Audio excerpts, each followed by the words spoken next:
আব্বু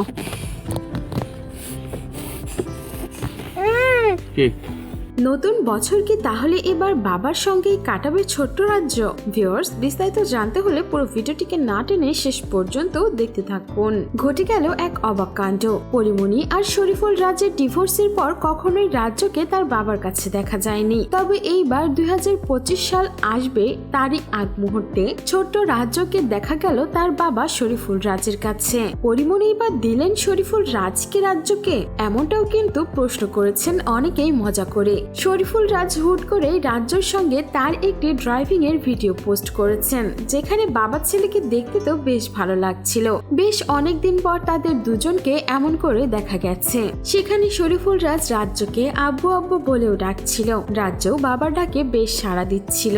শরীফুল রাজ এই ভিডিওটি পোস্ট করে ক্যাপশনে লিখে দিয়েছেন, আমি আমার ছেলের প্রতি আমার ভালোবাসা কিভাবে প্রকাশ করব? পৃথিবীর কাছে আপনি একজন মানুষ হতে পারেন, কিন্তু একজনের কাছে তুমি হয়তো পৃথিবী। তোমাকে ভালোবাসি আমার চ্যাম্পিয়ন। সবাইকে নতুন বছরের শুভেচ্ছা, স্বাগতম 2025। তবে এখানে বেশ কনফিউশন রয়েছে, ভিডিওটি কি এখনকার নাকি অনেক আগের?